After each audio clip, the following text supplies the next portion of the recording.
this time. Evidently, we have a new comment on our lotion video. There we are. Oh, there we are. What does it Okay, say? first of all, I'm going to open this. Who's it from? It's by somebody called Level 1 Party. And it's a setup between Buffalo Bill and Arcadius. Where they're saying, Buffalo Bill, it rubs the lotion on the skin. Arcadius.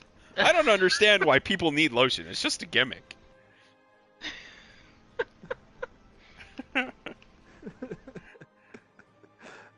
Oh, I saw Danny's comment too.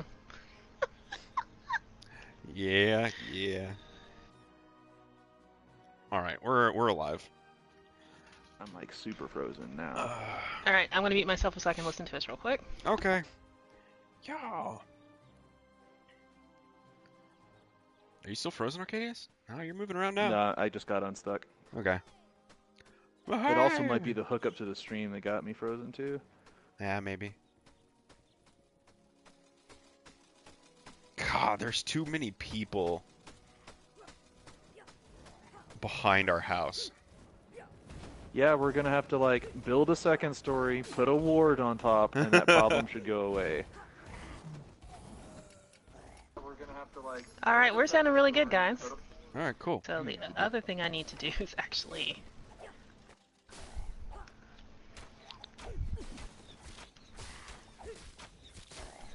So many Gmail. Okay. Profiles. Nope. Nope. There we go. Oh, And I'm in a frozen loop again. done did froze myself. Okay.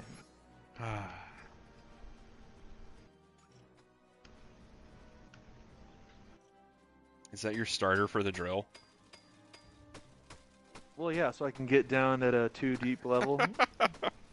You're making good I progress. mean, look at me man. go. Yeah, really.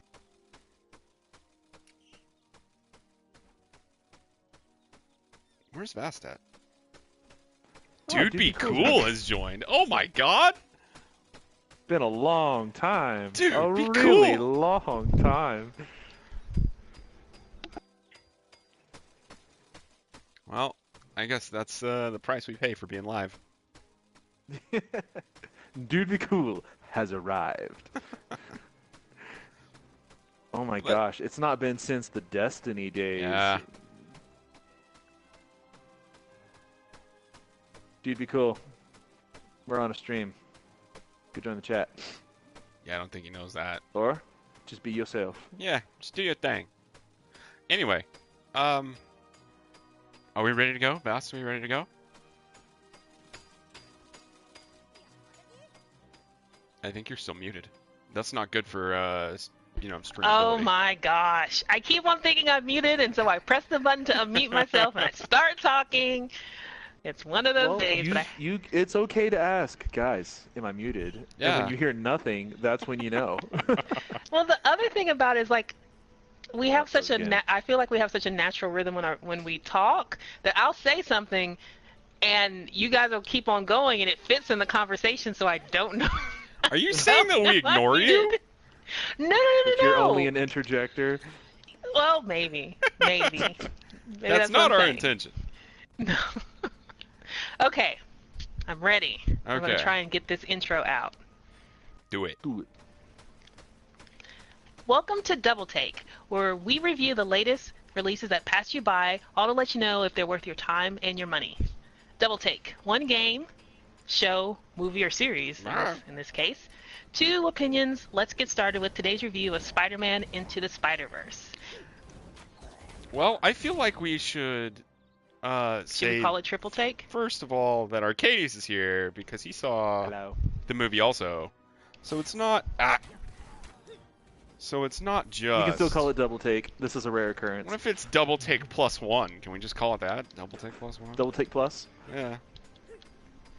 And we're not doing a video game this time. We're doing a movie, Golden Into the thing. Spider-Verse. So should we call it Double Take plus 1? Wouldn't that just... Yeah. Semantics. I wouldn't lose sleep over it. Yeah. But anyway, I think I'm gonna let Vast run this shindig because she's got everything open. The queen of lists knows what we're doing. Well, at Double Take +1, we keep things really simple. Our review categories are production, story, the enjoyment or popcorn factor, and then we'll give you our final thoughts on whether this is worth your time or not. So we're going to start with production, and I will start by saying this is probably one of the most amazing animated experiences I've seen in theaters. Period. Yeah. It's really great. I really like the animation a lot, the way they did it. Well, since we're on the topic of animation, I feel like I was the only one in the theater who was immediately off-put by some of the beginning animation that made it look like you were supposed to have been wearing 3D glasses. But then I realized into it, no, this is how it's supposed to look. Yeah, I That feel threw me like off. the reason why they did that is kind of a... So the way that they had it was that every once in a while, when there was a big pressure-filled moment, it would split into red and blue, and they only did that before all of the universes collided. So I'm wondering if they were doing that as like A he's distinguishing as Miles thing. Morales is becoming Spider-Man, because red and blue is Spider-Man's colors, Yeah. So it's like a They came into foreshadowing focus. into, a blending of universes and also him being Spider-Man. Thought it was cool. I could buy that as a plot directive, but I'm not gonna lie, it annoyed the crap out of me. Trying to watch that first 15 or 20 minutes of the movie, I'm like, man, will these people please just focus their camera? And you wouldn't be the first person to say that. I actually watched a couple of not casting interviews, but cast interviews, where they discussed, when they actually got to see a significant chunk, like maybe the first 30 minutes of the animation, because the animation changed a lot during their production cycle. Yeah. And so even, uh, Jake Johnson, who played Peter B. Parker, and Shamik Moore, who played Miles, they, talked about how for the first 20 minutes or so, it was a really different experience because they weren't used to that kind of style of animation. And I didn't see it in 3D, so I don't know how it tracked in 3D, but I imagine it was a pretty awesome experience, honestly, once you got used to it. But the moment I saw, ages and ages ago, the concept art for it and the initial trailer for it, the teaser trailer for it, I was hooked. I was like, this is great. I'm Yeah. glad that they went with this animation style and this color palette and these moves. And I totally agree. I was all in. There were a whole bunch of people out there that were also bothered by the frame rate of the animation that they had. But I think they just generally went with the lower frame rate of the way movies are shot, which is 24 frames a second. Ooh, well, I would hate to tell you this, but you are only half right. Oh, They really? actually filmed in 24, and then some of the animation was filmed at 12 frames per second. So that's kind of like I said, I watched a lot of stuff about this because I really was really taken by this animation style. And so they said they did that to kind of help the movement of the characters pop from the screen a little bit more, Okay. and to allow for smoother transitions within the scene for your characters. So while the background would be 24 frames per second, Miles and Peter would be moving through the frame at 12 frames per second. Oh, I didn't know they split it like that. That's pretty cool. And then they also did a couple Foreground things and where background? That is interesting. Yeah. And they did a couple of things where they also animated with the CG, but they also incorporated elements of 2D animation in there, especially for Peter Porker's animation. Mhm.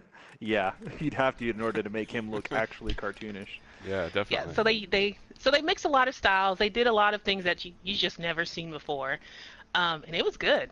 Yeah, I really It liked was it. really good. So here's a supplementary question that I think that we need to, or at least I want to ask, because it's piqued my interest. exactly how much research have you done in this movie, Vas? Because we just went and saw the movie and thought it was cool. It sounds like you've got like notes and stuff. Actually, I have no notes. However, I Lies. watched a lot of. No, I really don't. I have no notes. I saw it the one time. Um, but two things. If it's something that I really enjoy, like a movie or something like that, or I don't even follow actors that much, but if it's an actor that I really like, I'll go and watch, some of their press tour and their junket and stuff like that. Uh-huh. And I'll listen to the soundtrack and everything like that. But for this one, I definitely listen to the actors talk about their voice acting experience. I listened to the producers whose names are failing me right now. I'll check those out in a little bit because they're a really good production team that kind of caught a little bit of flack because they did Solo last year. Uh-huh. Which Oh, was okay. honestly, not to detour, but it was a much better movie than most people make it out to be. I never watched Solo, but this is a Spider-Man review, so we don't have to hit Solo. Yeah, yeah. Uh, but yeah, so I went out there because I was curious, and animation is honestly my favorite entertainment medium. Uh-huh. And so if it's something new and exciting that immediately piques my interest, I will go and I will research it to hell and back just to learn about it. All right. Oh. So Did there were other parts of. Oh, sorry. Go ahead.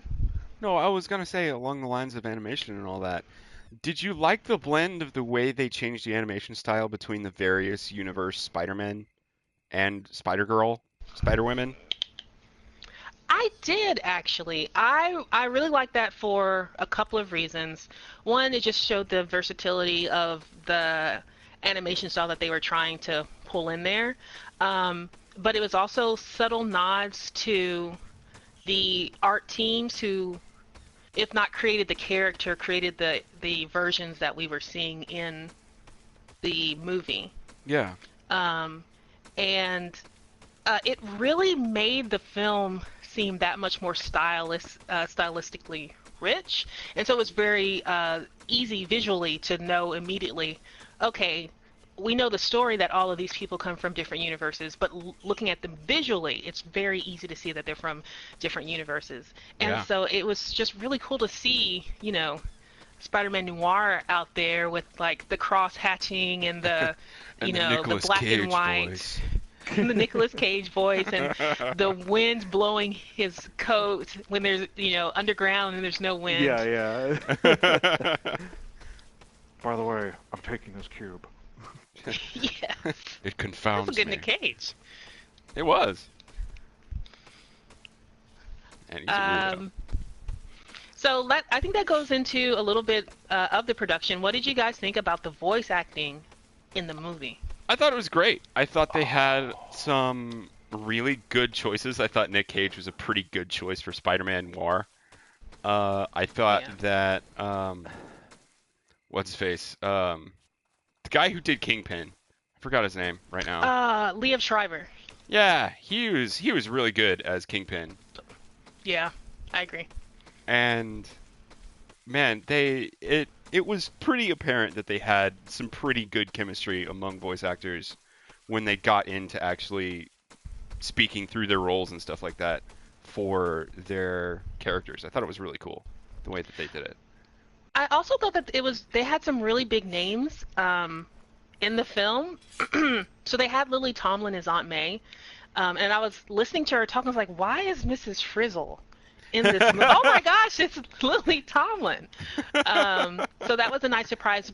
But through the film, I couldn't figure out who original Peter Parker, or not original Peter Parker, because Miles Morales' universe, Ultimate Peter Parker, I couldn't figure out who his voice was. And it was a very nice voice, a very friendly voice, faintly recognizable, but I had no clue he was until the very end of the film, and that was Chris Pine. So they had Chris Pine, Oh, okay. they had Lily Tomlin, and then, did you guys watch the very end credits? Like the all the way at the end? No, I don't believe Not so. all the way. Y'all, I told you, you guys need to go to YouTube and watch it. But, Yeah, but we didn't. Sorry. well, we're about to do a little bit of spoiler here Do because it. of there's an end credit where they introduce Spider-Man. Is it 2099? Okay. That's pretty Anyway, far. I got the title. I probably got the title wrong. I apologize to any only- fans who are actually listening. It's only But 79 years. they introduced you guys to Miguel O'Hara, and that was Oscar Isaac's voice in the Oh, film. okay. Cool. And so he had a quick 2 minutes in there. And the other interesting thing that I found out about the voice acting cast is that most of them film separately. However, Peter Parker and Miles Morales' voice actors filmed together, or not filmed together, did voiceovers together, and then Well, they were just about have to. Miles, yeah, and then Miles and his father's scenes were all together. Yeah. But they had some amazing chemistry. They really did. Great. Can we take a quick aside, and I don't know if this is on your list or not, but talk about the writing of Yes. the way Spider-Verse was written? Because Yeah. so the way that they wrote it, at least from my perspective, was that they wrote for all the various characters of Spider-Man, and it was a funny movie, but it wasn't written with the intent to be funny. It just happened because of the way the characters were. And I really appreciate that. If they really pushed them trying to be funny for the sake of humor, it wouldn't land as well as good writing would. You know what I mean? Mhm. Mhm. I agree. I think that the script was really so. I really give writers a lot of shit about scripts, No. even though I've never in my life tried to write a movie script and wouldn't even know how to start. But I will say that this seemed like a very tight script, and that the humor was naturally placed, and it was written in such a way where it didn't seem like there was like a pandering joke for the crowd. It was just broadly funny. So there wasn't like, oh, you're the parent who's bringing your child to the film, this joke is for you. Oh, you're under the age of 7, this joke is for you. Do you know Yeah. what I mean? Yeah, definitely. And so it just felt broadly funny across the board. And in my theater, at least, all of the humor hit, if not for everyone, for most of the theater. So everyone was laughing at the right moments. Everyone Yeah, was sad at the right moments. It was really good. I mean, there were some people in our theater that were way more into it than others. I think a few seats down, there was somebody who thought it was so funny that they were like rocking in their seat. And I want to live in a universe where I think something is that funny, just like going out in the world, because a lot of things for me are shades gray, but you know, it'd be nice to see through those eyes for a little bit. Mhm. I'm there with you. Oh, So there's a couple more like production elements that we can talk about, and one of them is soundtrack. Oh Um, yeah. And I'm talking orchestral soundtrack and the like um, musical like soundtrack. What'd you guys think? The soundtrack was friggin' good. Oh my goodness, I loved it. The next day I looked up the soundtrack and just listened to it straight all day. It Hmm. and it fit the usage fit the movie very well. They didn't like force a soundtrack because somebody paid to be in the movie or anything like that. yeah, It that was part I will really agree with. it was And I really noticed nice. it more so when he's in, his neighborhood and there's sort of that hood rat environment that they're trying to vibe off of based on the music and kind of the way things look and the way that the scenes and the characters are interacting in a more relaxed atmosphere. But it wasn't like that theme being ramrodded through every other scene in the movie in some way, shape, or form. It was only as needed to convey, the current setting, emotions, feelings, and then it passed and went to the next thing. So I'm appreciative of that. Yeah, absolutely. I thought that, yeah, the soundtrack was great. I had heard the Sunflower song, which is like one of the main themes Hmm. throughout the film, and it went on my playlist immediately. And then when the original soundtrack dropped, like I listened to it, I was like, oh crap, this is a great workout album. Yeah. So All recommending that all you got to do is listen to Riot, and you're good to go one time. basically. Oh, that's such a And cool song. if you want to, like, if you take the orchestral soundtrack, there's there's an actual official term for it, but I just can't remember it right now. And then the other soundtrack, and just mix and match, you can literally come up with like the perfect playlist. They work so well together. Yeah, they really did.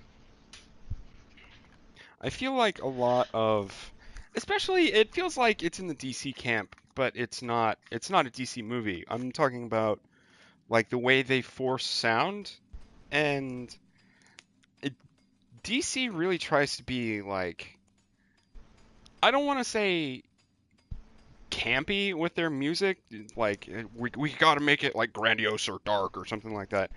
It just, for this movie, it just was, and Hmm. I think that really added to everything. They didn't. I know we already said it, but we didn't force it one way or another. It was really nice. Hmm. The Uh, let's see, we hit some of the high points. I think we can take it over to story. okay. And so this will be a little spoilery. So if you haven't seen it, go see it. I'm just going to tell you that right now. Um, what did you guys think about the story and how it came across?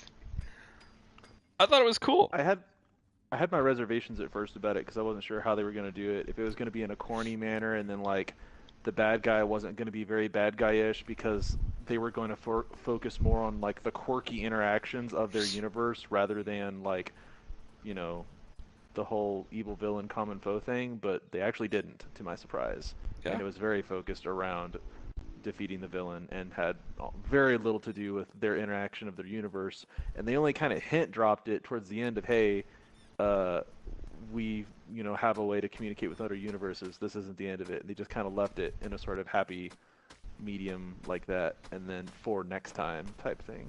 Yeah. I think they did it all pretty cool. I think they like using Kingpin as the Kingpin as the main antagonist was a good call. And I'm just kind of wondering how he fits anywhere in New York because Oh yeah. boy, he is square. Oops. He was a man mountain. No, I think he Okay, was just so mountain. he was mountain. So yeah, let's actually talk about Kingpin a little, just really quickly, Yeah, sure. because they had comic book violence and they had age appropriate violence, depending on your age. Yeah. But they did not shy away from the fact that in the Ultimate Universe, Miles Morales becomes Spider-Man after witnessing the original Peter Parker die. Yeah. Um, I wasn't expecting so that part. That part threw me for a loop. yeah, so I was going to ask you, what did you guys think of that? At first, I was like, he's coming back, and then like 5 minutes later, I'm like, oh no, he is not coming back. Well, He is very much gone. you end up with old, washed out Spider-Man for a while, Yeah, though. but it's from a different universe. It's Yeah, it's not not the that same. universe's Spider-Man. Yeah. I feel like they're trying to stick with the multiverse theory that there can only be one Spider-Man at a time in a given universe. And they reinforce that with the fact that they were deteriorating while being in the same space at the same time. And Yeah. I really was not surprised that Peter Parker from Miles Morales' universe kicked the bucket early. I mean, they needed that in order to have some kind of a drive for Miles to become a full-fledged Spider-Man. You But know? I honestly thought that Peter Parker in his universe was going to be the one to sort of show him the ropes, not the one that was actually from the other universe.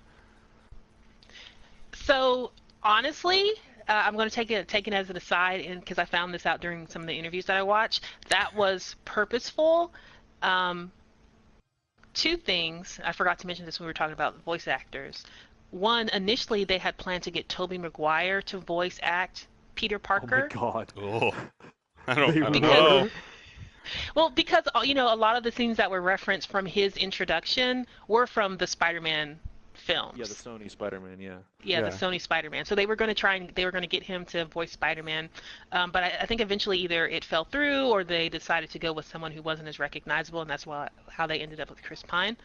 Um, so there was that point, and the other point is that initially in some of the trailers and commercial advertisements that we saw for them, the scenes that in the film were narrated by Chris Pine. In the commercials, they were actually done by Mark Jake Johnson. Or why do I keep on calling him that? Jake Johnson. So that's not your fault that you thought that. They deliberately had his voice actor narrating those things, so you kind of were a little bit confused as to which Peter Parker he was going to be mentored by. I see. I see. Oh, Well, makes it sense. wasn't a bad thing. Mhm. It wasn't. I didn't feel like it was a huge thing either. Like you could feel it coming, right? Was it just me that felt it coming? I think I was just taking it as I watched it, so I wasn't like anticipating any kind of plot structure points. Okay, I gotcha. And I vaguely knew Miles's origin story, so I knew in general what was going to happen. I've never picked up I never picked up his comics or anything like that, but I know enough people who love Miles and who told me about his story and how the Ultimates universe and Marvel disappeared and his story is directly related to it and all that kind of good stuff. Okay.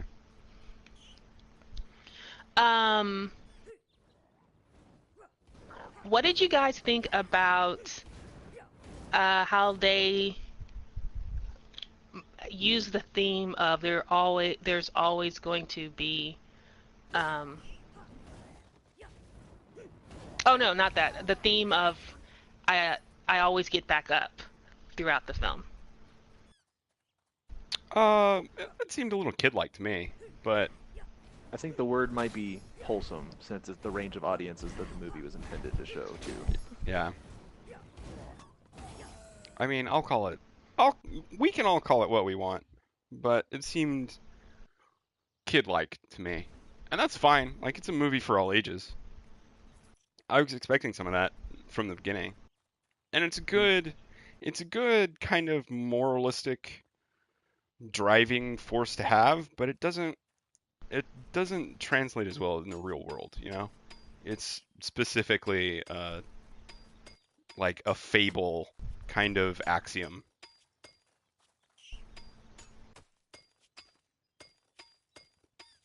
Truth. There's no follow-up for that? I thought you were No, gonna I'm like just sitting here.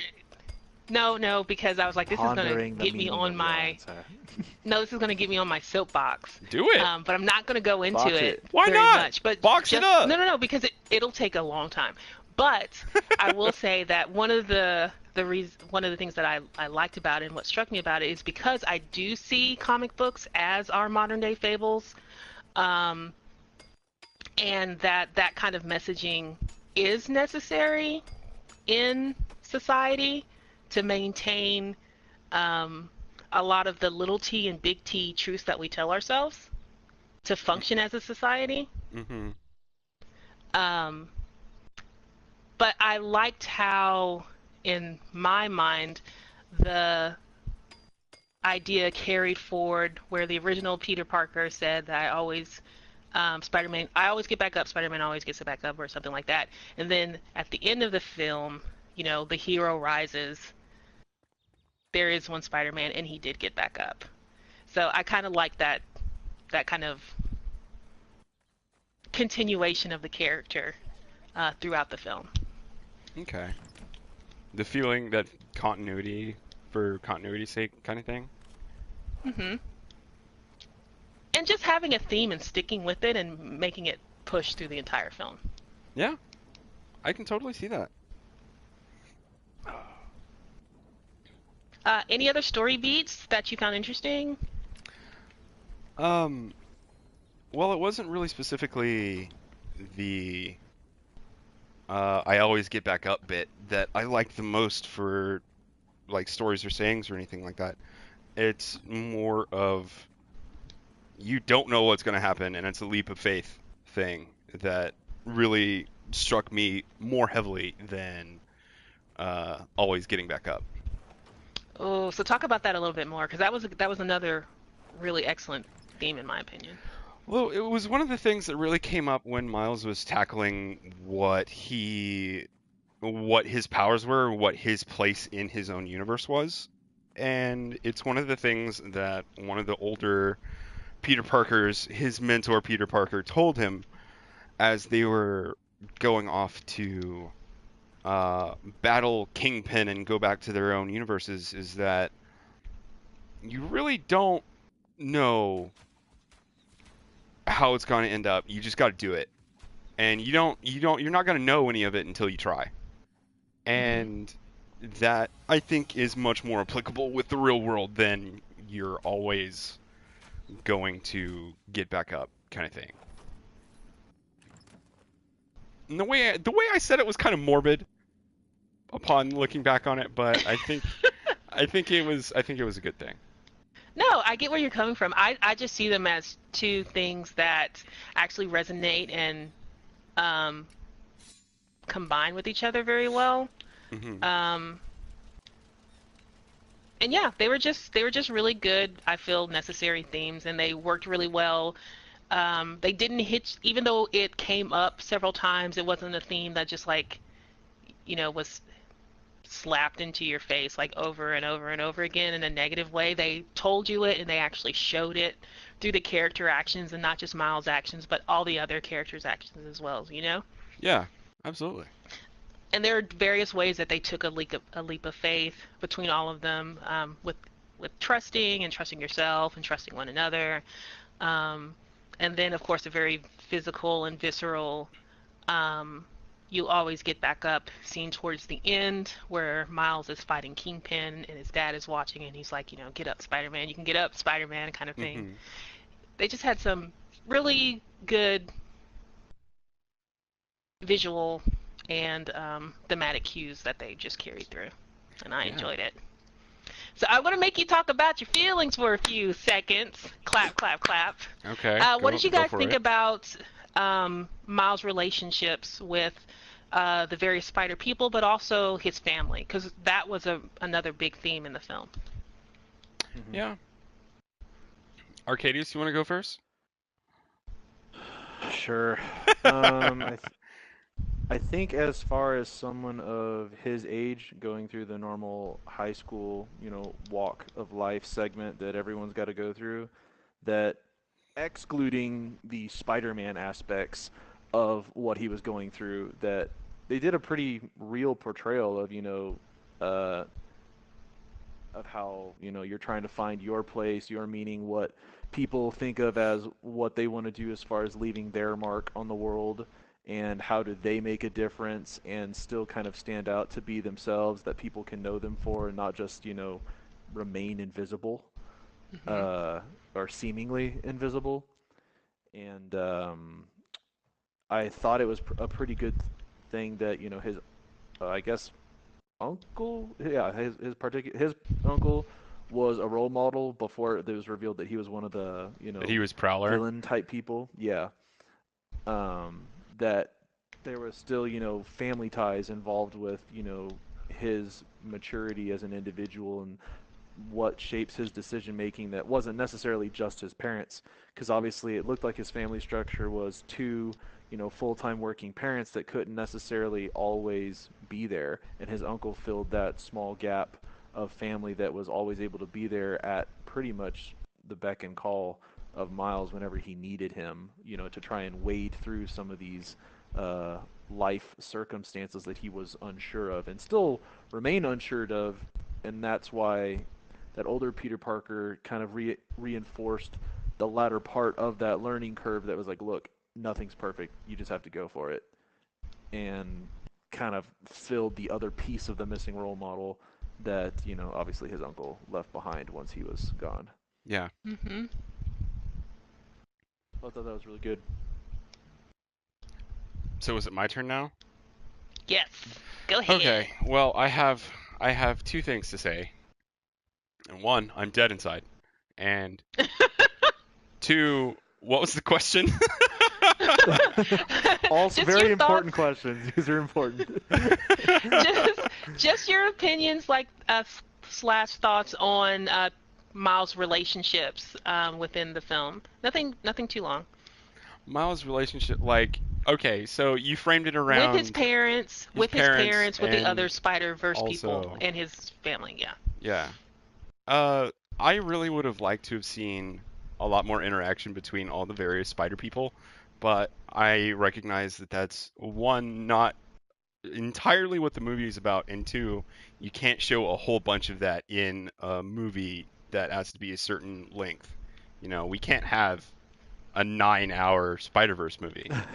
You know what I mean? Yet, Yeah, but we that's just can't not have a happening. 9-hour TV show. The Anyway, director's continue. cut. Continue. I think for a kid that is the age that Miles Morales is, the fact that they recognize that even though you're trying to be apart from your parents, that you're trying to gain your own autonomy, they're still a really big deal and a really huge part of your life. And the way they handled that with him, uh, being dropped off at school by his father and having to say, I love you.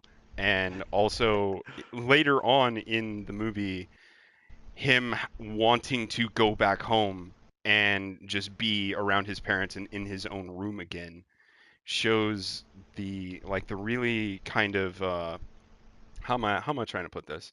The kind of The delicate safety net situation check. that Yeah. usually that teenagers find themselves in. I think they handled it really well.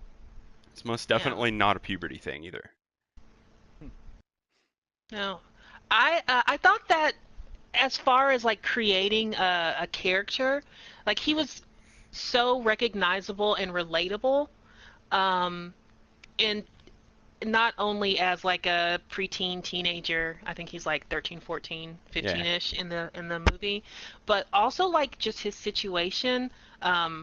I personally have never been to a charter school, but in my short time living in New York and meeting a bunch of different people, his like situation of winning the lottery and going to this new amazing charter school slash magnet school, and having to leave all of his friends behind and then go and meet all of these new people and live away from his parents throughout the week. Like that is such a relatable thing for kids, especially in New York right Yeah. now. And so like when I watched that, I was like, wow, they did a really good job of making him feel real, and the relationships that he had with people felt very real. And Yeah. I really appreciated that. Yeah, I think they did a Um, really good job hmm with And I capturing loved it. that I'm a time. sucker for family. I'm a sucker for family moments. Um, and I think I told you before that one of my favorite things, like I kind of figured out who Uncle Aaron was fairly early hmm in the film. Um, I'm sure they dropped numerous but hints before. Honestly, I probably could have believed it at first, but I didn't want to quite believe the cliche at first, so I kind of like dumbed it down. I was like, no, that's not true. And then just kept going. I was like, surely this is just no, it's not no. But it was, and I was like, well, and that's why I was surprised on that plot point. Should have seen it but coming. I was really I think that they in the short amount of time, because if you think about like storytelling and how quickly you have to convey things in a film, and then especially if it's an animated film, and then all the animation stylings, like there's a lot of different things that they're working together and then fighting against. I thought that they did a really good job of portraying the relationship between Miles and his uncle in such a way that you bought that they really loved each other, and they Mm-hmm. Yeah. and so then when that emotional turning point hits, where like at the very beginning, Peter is he's trying to tell him the things that he absolutely must know as Spider-Man because he knows that he's not getting up, right? So Yeah. he's like, you always have to wear a mask. Kingpin knows everyone. You can never trust anyone. He has so many people in his pockets. I think he says something along those lines, right? Yeah. So your identity is really important to protect everyone that you care about.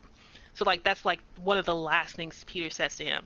And then he's on the rooftop with his uncle, hand around his throat, about to die, ostensibly. And then he actually lifts his mask up. Like, amazing. Like that, just that little bit of, I know I'm really in the weeds here, but like No, it's just cool. that It's cool. tiny hint at the beginning, and then that scene right there, like it tied so many threads together. It was so well done in terms of the film. So well done. Yeah. And going back to the way Arcadius put it, where he thought that the whole uncle and nephew thing, and that being the the intro into Spider-Man-ness, was that being cliche. It didn't make his uncle's death any less impactful. They did it in a really visceral and hard-hitting True. way too. Yes, I agree. Anything else that you guys want to mention? Do you want to talk about any of the other characters that you enjoyed or anything like that before we move over to the popcorn factor? Hmm. Or I'm sorry, not characters. I mean story elements. It's the story. And you can say no, and we can move Oh. on to the fun.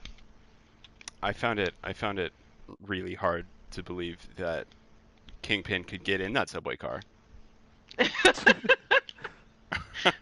But other than that, no, I think we're good to move on. And thus the grand mystery of the Kingpin.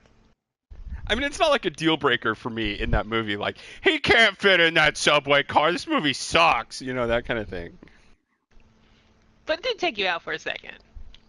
Well, so the entire way that I watched that movie was that this is a comic book movie. Things are going to be comical. And Yeah. that is a thing that is comical. You know what I mean? Mm-hmm. So I wasn't expecting any of this to like fall within the nature of physics or anything like that. So I was perfectly fine with the way it was. All right, well then let's move on to the category of enjoyment factor / popcorn factor. I really liked it. I never once remembered that I had to pee at all. That was not a Until thing that I after, thought about. And then it struck. Yeah, that was not a thing that I thought about while I was watching the movie. And that's a really good thing, like a lot when you go and see movies that you aren't necessarily into, that's one of the things that hits you nearly immediately. It's like, man, I gotta pee. Like, so But bad. yeah, but this movie, that never hit me, and that's a good thing. I think I should also note that I didn't, piss in the chair, all right? Thank you. This is Yeah. good. Incontinence, not at your age, would be a very bad thing. Yeah, definitely. Been up to some weird shit, but that's for another podcast. So, Arcadia's popcorn factor for you? How was it? I'm usually quite easily entertained by cinematic adventures, as I believe Ryan Reynolds puts it, and I thought it was very enjoyable. I mean, if you take out the age audience and all of that, like if you take all of that factored out and not really count that, it was still enjoyable to me. Yeah. Well, I really enjoyed it. I know I didn't catch all of the Easter eggs that were in the film, but I know I caught a couple of them, and it was super exciting to see. Like I've said this before, I said again, I enjoy comics in general. Marvel Universe is not where I spent the majority of my time when I was actually like heavily into comic books. I'm a DC person, but I've always liked Spider-Man. And when they introduced Spider-Man into, or Miles Morales into the Marvel Universe, I was excited enough to just go and learn about him a little bit. And like seeing the different, comic artist names, on their issue number ones, when all the different characters were introducing themselves, seeing the Sony Um, what was the Spider-Man game officially called that came out last year? Spider-Man PS4? Yeah. Was it the Amazing Spider-Man? Anyway, No. Spider-Man PS4, when it came out last year, like you saw that suit in there. You had a nod to Stan Lee, which was very poignant in the film. Mm-hmm. That was That's in right. His there. little virtual cameo. That was pretty funny, I thought. Yeah. hmm Uh, they had a nod to like some of the older Spider-Man comic book costumes and then scenes, like when Miles had the sticky palms, and then they also showed in the background Gwen's like poor the hair. comic book issue where that actually happened. Way back in the late 50s, early 60s when Spider-Man was released in like 66 maybe, Yeah, something like that. Think so? something like that. But so they had those really nice nods to the character origins and the original stories that they told. And then I really enjoyed all the Spider-Men and Spider-Women. I loved Peter B. Parker. Seeing I love seeing him have an emotional breakdown in a shower. I loved hearing his voice crack when he talked about how amazing it is for two seahorses just looking at each other and saying, "Hey, they're gonna make this work." I loved I loved original Spider-Man singing his Christmas songs in the Uh-huh. background. Mm-hmm. Like they Mm-hmm. just had a lot of really great things in there that made it a fun film. Like Arceus was saying, even if you take out like the age leveling that they did in there across the board, it was a fun, funny, heartwarming, intense, visually stunning adventure, and I truly enjoyed it. Yeah. I think it's in heavy contention to get a whole bunch of awards this year. Oh yeah. Oh yeah. And I think it's So, rightly oh, deserved. I definitely agree. I'm about to segue because that sounded like a great final thought. Segue into our final thoughts. Okay. Well, what say you guys? What do y'all think? I would watch it again. Yeah, absolutely. Normally, most movies I'll be like, okay, one and done, that was fun. But I feel like Spider-Man has a little bit more to offer, and what Vass mentioned, the Easter eggs, because when it comes to comic heroes, they've been around for so long. There are so many little references and head nods that you can give to previous authors of different universe timelines that are still relevant to even the main timeline, but aren't necessarily canon to what people consider like the primary one, but people still enjoy those other plot points. And so I feel like there's little odes to those still in there that I didn't recognize at first. Yeah, That are absolutely. always nice to see.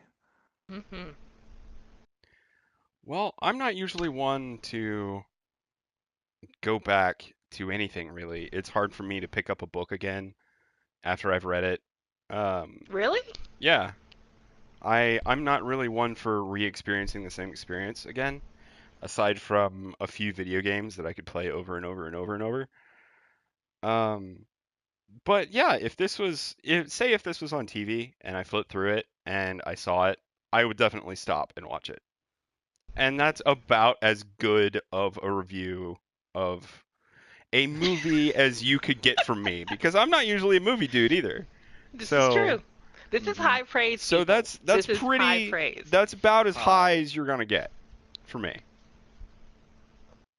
And I will be the total positive rainbow in the sky enthusiast right here and tell you that if you haven't seen Spider-Man already and if it's still in theaters, go see it. It is absolutely worth seeing on the big screen. If you are more of a matinee person, go see it matinee. Go see it like late night showing when there are less kids around. If you just don't want to be around kids, go see it in the middle of the day. You know, in a theater that's still filled with people because it's a great experience. It's something that's great to be shared or to enjoy alone. But if you're a fan of comic books, if you're a fan of heroes, if you're a fan of just good storytelling and amazing animation, you definitely need to see this film. Please go see this film. I'm asking on a selfish level because I want to see a sequel. We're And they gonna get a probably are going to sequel. do one, but I would like to see the sequel and then the follow-up film with all the Spider Women in it too.